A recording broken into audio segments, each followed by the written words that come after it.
Hello guys, class 12th electrochemistry chapter का ये 4th video है और आज के वीडियो का टॉपिक है नस्ट इक्वेशन। नस्ट इक्वेशन की हेल्प से किसी भी सेल का इलेक्ट्रोड पोटेंशियल किसी भी टेम्परेचर और कॉन्सेंट्रेशन कंडीशंस पे कैलकुलेट किया जा सकता है। कैसे किया जा सकता है, देखिए बात करते हैं। प्रीवियस वीडियो में हमने मेजरमेंट ऑफ इलेक्ट्रोड पोटेंशियल के बारे में डिस्कस किया था, जिसमें हमने देखा था कि अगर हमारे पास एक हाफ सेल है, इस हाफ सेल का इलेक्ट्रोड पोटेंशियल हमें मेजर करना है, तो इसके लिए reference electrode standard hydrogen electrode का यूज़ करेंगे। और अगर इस हाफ सेल में यूज़ हो रहे इलेक्ट्रोलाइट की कॉन्सेंट्रेशन 1 मोलर और टेम्परेचर स्टैंडर्ड टेम्परेचर यानी कि 298 केल्विन टेम्परेचर रखें, तो इन स्टैंडर्ड कंडीशंस पे इस सेल का इलेक्ट्रोड पोटेंशियल को स्टैंडर्ड इलेक्ट्रोड पोटेंशियल ई नोट बोलेंगे। एक बार इस हाफ सेल का स्टैंडर्ड इलेक्ट्रोड पोटेंशियल हमने मेज़र कर लिया, तो अब हम इस सेल की किसी भी कॉन्सेंट्रेशन यानी अदर देन 1 मोलर कंसंट्रेशन या फिर अदर देन 298 केल्विन टेम्परेचर यानी कि नॉन स्टैंडर्ड कंडीशंस पे भी इस सेल का इलेक्ट्रोड पोटेंशियल हम मेजर कर सकते हैं, जिसे हम बोलते हैं ई सेल।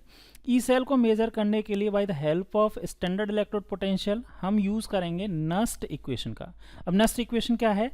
नस्ट इक्वेशन एक रिलेशन है किसके बीच में? इलेक्ट्रोड पोटेंशियल के बीच में, कॉन्सेंट्रेशन ऑफ इलेक्ट्रोलाइट और जो इलेक्ट्रोलाइट सॉल्यूशन है उसके टेम्परेचर के बीच में। क्या है इक्वेशन? ये इक्वेशन है। इस इक्वेशन को आपको याद रखना है डायरेक्टली, डेरिवेशन एनसीईआरटी में नहीं है तो हम डेरिवेशन की तरफ नहीं जाएंगे। इसका जो जर्नल फॉर्मेट है वो मैंने लिख दिया है। जर्नल फॉर्मेट भी कई तरह से लिखा जा सकता है, इनके बारे में मैं आपको अभी डिटेल कर देता हूँ। फिर जो एनसीईआरटी में जो एग्जाम्पल्स दे रखे हैं उनको भी हम इनकी हेल्प से ही समझ लेंगे, और सारे के सारे न्यूमेरिकल क्वेश्चन जो नस्ट इक्वेशन के ऊपर बेस्ड होते हैं वो भी आप इन 3 रिलेशन की हेल्प से आराम से कर सकते हैं। बेसिकली 3 रिलेशन नहीं है, 3 रिलेशन में थोड़ा सा वेरिएशन या थोड़े मॉडिफिकेशंस हैं, उनको समझ लीजिए। पहले मैं बात कर लेता हूं कि जो ये नस्ट इक्वेशन का फर्स्ट फॉर्मेट जो है उसमें क्या क्या है। देखो, फर्स्टली ई सेल लिखा हुआ है। ई सेल का मतलब electrode potential of cell at any condition, temperature और प्रेशर, टेम्परेचर और कॉन्सेंट्रेशन की कोई भी कंडीशन पे जो सेल का इलेक्ट्रोड पोटेंशियल होगा उसको ई सेल बोले हैं। ई नोट सेल का मतलब है स्टैंडर्ड इलेक्ट्रोड पोटेंशियल यानी कि स्टैंडर्ड कंडीशन 298 केल्विन टेम्परेचर और 1 मोलर इलेक्ट्रोलाइट की कॉन्सेंट्रेशन की कंडीशन पे ये ई नोट होगा, स्टैंडर्ड इलेक्ट्रोड पोटेंशियल। आर यहाँ पे क्या है? Universal gas constant. T temperature है, जिस टेम्परेचर पे हमें इलेक्ट्रोड पोटेंशियल मेजर करना है उस टेम्परेचर को हमें केल्विन में यहाँ पे पुट करना है। एफ फेराडे कांस्टेंट है, जिसकी वैल्यू फिक्स होती है 956,487 कूलाम पर मोल, या फिर न्यूमेरिकल क्वेश्चंस में 956,500 कूलम पर मोल भी इसको ले लिया जाता है। ठीक है। नेक्स्ट यहाँ पे एन का मतलब है number of electron transfer from number of electron transfer. Number of electron transfer का मतलब क्या है कि जैसे कॉपर है और कॉपर +2 है, सपोज कॉपर +2 से कॉपर बन रहा है, तो यहाँ पे कितने इलेक्ट्रॉन्स का ट्रांसफर होगा? ऑब्वियसली 2 इलेक्ट्रॉन्स का। तो यहाँ इस हाफ सेल रिएक्शन के लिए नंबर ऑफ इलेक्ट्रॉन ट्रांसफर यानी कि एन की वैल्यू कितनी हो जाएगी? 2। तो एन है नंबर ऑफ इलेक्ट्रॉन ट्रांसफर। आगे एल एन का मतलब है natural log, concentration of electrolyte present at anode divided by concentration of electrolyte present in cathode. ये एनोड और कैथोड जो है ना, ये वर्ड्स या ये वाली चीज़ हम कब यूज़ करेंगे? जब हम कंप्लीट सेल के लिए इलेक्ट्रोड पोटेंशियल मेजर कर रहे होंगे। अगर हम हाफ सेल के लिए इलेक्ट्रोड पोटेंशियल मेजर कर रहे होंगे तो उस केस में मैं प्रोडक्ट और रिएक्टेंट यूज़ करूंगा। प्रोडक्ट और रिएक्टेंट का मतलब क्या है? जैसे इस सेल के लिए मैं बात करूं तो यहाँ Cu+2 जो है वो एज ए रिएक्टेंट यूज़ हो रहा है, तो यहाँ पे Cu+2 की कॉन्सेंट्रेशन लिखूंगा और Cu जो है वो यहाँ एज ए प्रोडक्ट यूज़ हो रहा है, तो यहाँ इस ऊपर की साइड में जो है वो मैं क्या लिखूंगा? Cu+2 की कॉन्सेंट्रेशन। ठीक है। तो ये मैं ऐसा बोल सकता हूँ, हाफ सेल के लिए हम इसको रिएक्टेंट और प्रोडक्ट इस तरह से लिख सकते हैं। ओके, आगे चलते हैं।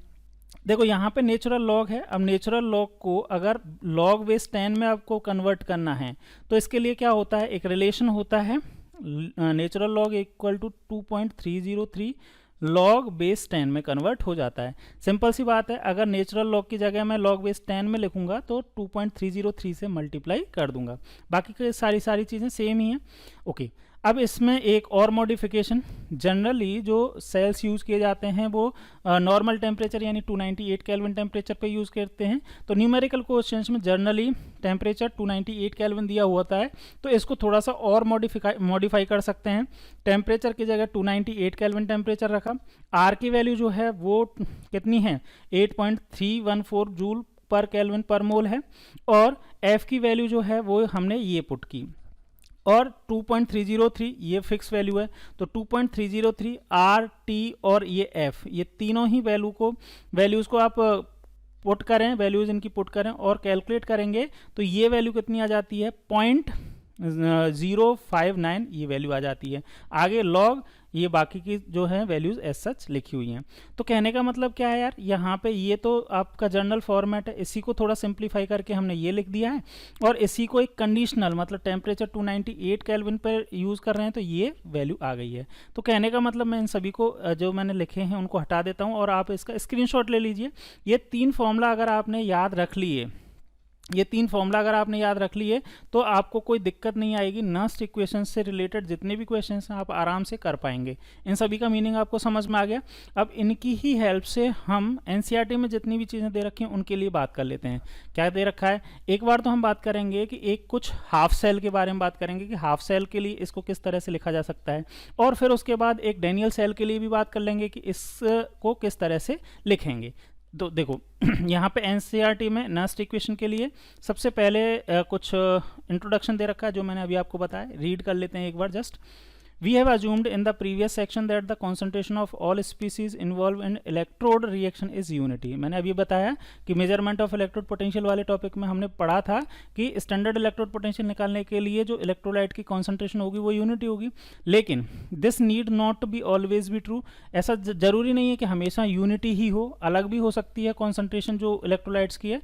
तो उस केस में जो पहला वाला जो मेथड जिसमें हमने मेजरमेंट ऑफ इलेक्ट्रोड पोटेंशियल जिसमें हमने यूज़ किया था या वो फॉर्मूला यूज़ किए थे वो एप्लीकेबल ना हो पाएंगे। तो इसीलिए नस्ट ने क्या किया, एक मेथड सुझाया।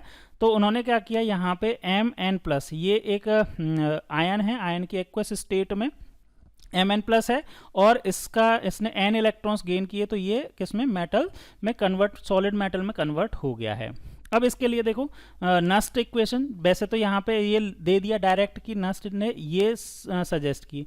मैं आपसे कहूँगा कि जो हमने अभी पढ़ा है ना उसी को यूज़ करते हैं। हमने ये वाला रिलेशन अभी पढ़ा ही था, है ना। तो इसी में इस रिएक्शन के लिए ये हाफ रिएक्शन है एक तरह की, इस हाफ रिएक्शन के लिए इस नस्ट इक्वेशन जो हमने अभी जर्नल इक्वेशन पढ़ी है उसमें पुट करके देखें। देखो ई सेल, यहाँ पे ई सेल ये वाला ई Mn+ और M, यहाँ पे रिडक्शन पोटेंशियल जो होता है वो ही लिखा जाता है अकॉर्डिंग टू IUPAC। उसके बाद E0 सेल, E0 सेल जो है वो क्या है, यहाँ पे लिखी हुई है, देखो E0 सेल की जगह ये लिख दिया -RT NF नेचुरल लॉग। यहाँ पे अब प्रोडक्ट क्या है, प्रोडक्ट है ये वाला, तो यहाँ पे concentration of M divided by reactant क्या है M, ये वाला Mn+, तो कॉन्सेंट्रेशन ऑफ दिस। ठीक है, तो इसी से आ गए, कोई नई चीज़ नहीं है, बिल्कुल वही चीज़ है जो हमने अभी बात की है। हाँ, एक चीज़ और, यहाँ पे अगर हम बात करें एक्टिव मास ऑफ सॉलिड जो होते हैं वो 1 होते हैं, तो यहाँ पे कॉन्सेंट्रेशन ऑफ M या कॉन्सेंट्रेशन ऑफ M या ये इसकी जगह एक्टिव मास ऑफ मेटल की जगह हम 1 लिख देंगे, तो ये वैल्यू भी आ जाएगी 1/Mn। ठीक है, ओके। यहाँ पे ये सारी चीज़ें हम ऑलरेडी बात कर चुके हैं। E0 जो होता है वो स्टैंडर्ड इलेक्ट्रोड पोटेंशियल होता है, R गैस कांस्टेंट होता है, F फैराडे कांस्टेंट होता है, और T टेम्परेचर होता है केल्विन में। ठीक अब हम बात करते हैं, देखो कि अगर एक डेनियल सेल हो, डेनियल सेल में क्या है, इस तरह का डेनियल सेल होता है जिसमें एनोड, ये कैथोड होता है। एनोड के ऊपर जो आयंस होते हैं, इलेक्ट्रोलाइट जो होता है वो Zn+2 के फॉर्म में होता है। कैथोड के ऊपर जो आयंस होते हैं वो Cu+2 के फॉर्म में होता है। इतना हमने देख लिया। वैसे तो यहाँ पे ये पूरा का पूरा एनसीईआरटी में डेरिवेशन करके दिया हुआ है, हम इस डेरिवेशन को एक बार नेगलेक्ट करते हैं, हम डायरेक्ट ही, क्योंकि हमने ये फॉर्मूला याद रख लिया नस्ट इक्वेशन का। अब डेनियल सेल के लिए जो ई सेल आएगा, कंप्लीट सेल है ना, तो कंप्लीट सेल के लिए मैंने आपको बताया था कि एनोड और कैथोड ये वैल्यूज लिखेंगे, इनके यूज़ करेंगे, है ना। तो यहाँ पे ई सेल किस तरह से लिख सकते हैं, देखो E cell of Daniell cell at any temperature और concentration condition, E0 cell E naught cell का मतलब आप समझ रहे हो, स्टैंडर्ड कंडीशन यानी कि 1 मोलर कॉन्सेंट्रेशन हो और टेम्परेचर 298 केल्विन टेम्परेचर हो, माइनस आर टी मैंने ऐसे लिखा, एन की जगह यहाँ पे देखो, यहाँ पे Cu+2 है और यहाँ पे Cu+2 है और यहाँ पे Zn+2 है, तो यहाँ पे नंबर ऑफ इलेक्ट्रॉन्स का ट्रांसफर कैसे हो रहा होगा, यहाँ Cu+2 से और ये Cu बनेगा तो कितने इलेक्ट्रॉन्स का ट्रांसफर हो, 2 इलेक्ट्रॉन्स का। सिमिलरली यहाँ पे Zn+2 से Zn बनेगा तो कितने इलेक्ट्रॉन्स का ट्रांसफर होगा, 2 इलेक्ट्रॉन्स का। तो मैंने यहाँ पे 2 वैल्यू लिखी एन की जगह, एफ मैंने ऐसे ही रख दिया नेचुरल लॉग ln, ठीक है। एनोड के ऊपर कौन सा है, एनोड के ऊपर कौन सा है, Zn+2, ये एनोड के ऊपर है, डिवाइडेड बाई कैथोड के ऊपर कौन सा आयन है, Cu+2 आयन है। तो देख लो यहाँ पे इतना सारा का सारा डेरिवेशन होके ये वैल्यू आ रही है जो डायरेक्ट ही हमने निकाल लिया। सेम है, समझ में आ गया। अच्छा, इसको भी अगर आप देखना चाहें कि कैसे कैसे निकाला है तो बहुत सिंपल है। इन्होंने क्या किया, दोनों ही हाफ सेल के लिए रिडक्शन इलेक्ट्रोड पोटेंशियल कैलकुलेट किया है। रिडक्शन इलेक्ट्रोड पोटेंशियल का मतलब Cu+2 से Cu, ठीक है, Cu+2 से Cu में कन्वर्ट हुआ, और दूसरी हाफ सेल जो रिडक्शन हाफ सेल होगा वो कैसे होगा, Zn+2 से Zn में कन्वर्ट हुआ, ठीक है। दोनों ही हाफ सेल के लिए जो मैंने अभी पीछे वाला जो बताया था, Mn वाला जो जनरल कंसिडरेशन लिया था, उसी के अकॉर्डिंग इस इक्वेशन को 2 बार लगाइए, दोनों को ऐड कर दीजिए, अगेन ये ही वैल्यू आ जाएगी, ठीक है। इसमें ना जाएं आप, इसमें जाओगे तो आप कंफ्यूज हो सकते हैं। मैं आपसे बोल रहा हूँ कि सिर्फ आपने ये जो मैंने अभी 3 फॉर्मूलाज अगर आपने याद रख लिए तो आपको नस्ट इक्वेशन के सारे न्यूमेरिकल क्वेश्चन आप आराम से अटेम्प्ट कर पाएंगे, ठीक। चलिए आगे इसको थोड़ा और मॉडिफाई कर लेते हैं। मॉडिफाई जैसे हमने अभी जनरल फॉर्मूलाज में किया, वही मॉडिफिकेशंस यहाँ पे भी हैं। देखो यहाँ पे अगर लिया गया है कि अगर टेम्परेचर 298 केल्विन रख लिया जाए, आर और एफ की वैल्यूज़ रख दी जाएं, तो क्या आएगा, वही जो हमने अभी पहले बात की थी, ई सेल इक्वल टू क्या आएगा, E naught cell minus 0.059 divided by N, और ये वही एनोड की कॉन्सेंट्रेशन लॉग ऑफ 10, एनोड की कॉन्सेंट्रेशन डिवाइडेड बाई कैथोड की कॉन्सेंट्रेशन। सेम वही यहाँ पे भी आ गया है, देखो कैसे, ये E cell equal to E naught cell minus 0.059 divided by 2, यहाँ पे एन की वैल्यू कितनी है, इस केस में 2 है, लॉग एनोड पे कौन सा आयन है, Zn+2 है, कैथोड पे Cu+2 है, वही चीज़ें आ गई हैं। यहाँ पे देखो ये नेचुरल लॉग है, लेकिन यहाँ पे लॉग बेस 10 है, ठीक, समझ में आया। ओके, अब यहाँ पे एक चीज़ और ध्यान देने वाली है, ये इसको नोट कर लीजिए, ये थोड़ा सा और है। क्या, यहाँ पे तो क्या था कि जो Cu+2 था और Zn+2 था, तो नंबर ऑफ इलेक्ट्रॉन्स 2 ही आ रहे थे, कोई दिक्कत नहीं थी। लेकिन अगर आपके पास इस तरह की कंडीशन आ जाए, जैसे निकल से निकल+2 बन रहा है और किससे Ag+ से Ag बन रहा है, इस तरह का अगर आपके पास सेल है, तो यहाँ पे इसके लिए पहले सेल रिएक्शन लिख लो यार, है ना। सेल रिएक्शन लिखी तो यहाँ पे क्या है, निकल+2 Ag। अब यहाँ पे देखो इलेक्ट्रॉन्स जो का ट्रांसफर हो रहा है, निकल से निकल+2 बनने में 2 इलेक्ट्रॉन्स का ट्रांसफर हो रहा है, तो Ag+ से Ag बनने के लिए कितने इलेक्ट्रॉन्स का ट्रांसफर होना चाहिए, 2 मतलब 2 Ag के आयंस यूज होंगे। अब इस केस में थोड़ा सा मॉडिफिकेशन और कर लो यहाँ पे, कि जब हम इसके लिए इलेक्ट्रोड के लिए ई सेल लिखेंगे ना, तो यहाँ पे जो कॉन्सेंट्रेशन, हम यहाँ पे तो कोई पॉवर्ड्स नहीं लगा रहे थे, क्योंकि दोनों ही केस में जो डैनियल वाला सेल था, उनमें दोनों में ही 2 इलेक्ट्रॉन की ट्रांसफर हुआ, मतलब यहाँ पे एक ही आयन का यूज़ था और यहाँ पे भी एक ही आयन यूज़ हो रहा था। लेकिन यहाँ पे क्या हुआ, निकल का तो एक आयन है, मतलब एनोड पे तो एक ही आयन है, लेकिन कैथोड पे सिल्वर के 2 आयन होंगे, तो सिल्वर+2 आयन की कॉन्सेंट्रेशन हमें पावर में लिखनी पड़ेगी। नीचे की साइड में कैसे लिख रहा है, Ag+ और इसके होल 2 लिख रहा है। तो ये ध्यान देना कि कैथोड और एनोड के जितने नंबर ऑफ इलेक्ट्रॉन्स का ट्रांसफर होगा उसको हम पावर में लिख देंगे, ठीक है। तो इस वाले पार्ट को आप थोड़ा सा अच्छे से ध्यान रखो। इसको आप ऐसे भी याद रख सकते हो, एक जनरल कंसिडरेशन ऐसे ले सकते हो। जो मैं लास्ट वाला ये पार्ट लिख रहा हूँ ना, ये वाला जो पार्ट है ना, ये है Q का मतलब क्या है, रिएक्शन कोशिएंट। इस रिएक्शन कोशिएंट को यहाँ से समझ लो, जनरल इलेक्ट्रोकेमिकल रिएक्शन जैसे ये एक ली A B और इससे C और D बन रहे हैं, है ना। इसको मैं थोड़ा सा यहाँ से हटाता हूँ और आपको ये इससे समझाता हूँ। जैसे ये A ले लिया, ये B ले लिया, ये A है, ये B है, और इससे C और D इस तरह से बन रहे हैं, और इनके आगे कोफिशिएंट जो हैं वो A B सी डी, ये न्यूमेरिकल कोफिशिएंट है। जैसे यहाँ पे निकल के केस में 1 है, एजी प्लस के केस में 2 है। तो हम नस्ट इक्वेशन को किस तरह से लिख सकते हैं, यहाँ पे E cell equal to E naught cell minus R T N F natural log Q. Q की जगह हम क्या लिख सकते हैं, क्यू जो होता है वो रिएक्शन कोशिएंट होता है। रिएक्शन कोशिएंट किस तरह से लिखा जाता है, concentration of products divided by concentration of reactant. Concentration of products क्या है, यहाँ पे देखो प्रोडक्ट्स क्या हैं, इसको मैं थोड़ा सा हटाता हूँ। ये प्रोडक्ट्स ये हैं सी और डी, तो कॉन्सेंट्रेशन ऑफ सी की power C, concentration of D की पावर डी, ठीक है, divided by concentration of A to the power A and concentration of B to the power B. इस तरह से लिख सकते हैं। अब इनमें से जो सॉलिड स्टेट में होंगे उनके एक्टिव मासेस जो हैं वो 1 हो जाएंगे, रिमेनिंग जो आयंस होंगे उनकी कॉन्सेंट्रेशन हम एज सच विद पावर लिख देंगे। तो ये क्लियर हो गया आपको। तो इस तरह से जो मैंने आपको बताया, इनको ही आप अच्छे से याद रख लीजिए, इसी से आपके जितने भी न्यूमेरिकल क्वेश्चन हैं आराम से सॉल्व हो जाएंगे। नस्ट इक्वेशन के ऊपर बेस्ड एक न्यूमेरिकल क्वेश्चन है, इसे सॉल्व करते हैं। Represent the cell in which the following reaction take place. यहाँ पे सेल रिएक्शन गिवन है, magnesium solid plus 2 Ag plus ion. Ag plus ions की कॉन्सेंट्रेशन है 0.0001 मोलर।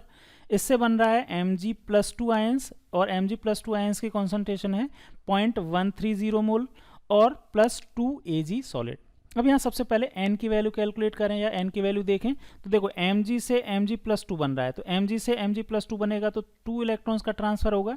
या फिर यहाँ से भी देख सकते हो 2 Ag प्लस आयन से 2 Ag मेटल्स बन रहे हैं, तो यहाँ पे भी नंबर ऑफ इलेक्ट्रॉन ट्रांसफर कितने हैं, 2 हैं, तो दोनों ही केस में इक्वली आने वाले हैं, तो n की वैल्यू 2 हो गई। अब यहाँ पे बोला है calculate its E cell electrode potential हमें निकालना है, और इसका स्टैंडर्ड इलेक्ट्रोड पोटेंशियल गिवन है, तो सिंपल फॉर्मूला ही लगाना है।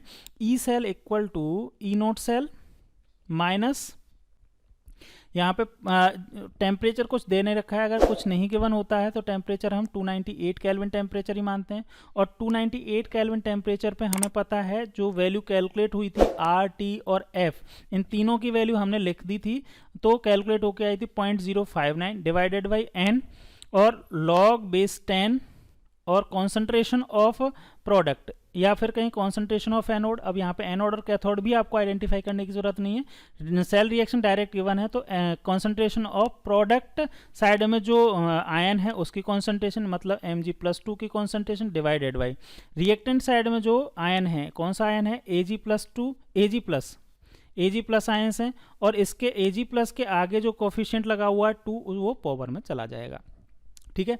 बस वैल्यूज पुट करनी है। ई नोट सेल की वैल्यू दे रखी है 3.17 माइनस 0.059, एन की वैल्यू यहाँ पे 2 आ जाएगी, लॉग के बाद में यहाँ पे 0.130 Mg+2 आयंस की, और ये वैल्यू है 0.0001 और इसका स्क्वायर। इस वैल्यू को हम कैलकुलेट करेंगे तो ये वैल्यू आएगी कैलकुलेट करने के बाद में 2.96 वोल्ट, ठीक है। लॉग को कैलकुलेट करने के लिए आपको एक अलग वीडियो में बना दूंगा कि लॉग को किस तरह से कैलकुलेट किया जाता है, और बेसिक आइडिया अगर आपको लॉगरिथम का है तो आप इजीली इसको भी सॉल्व कर सकते हैं, ठीक है।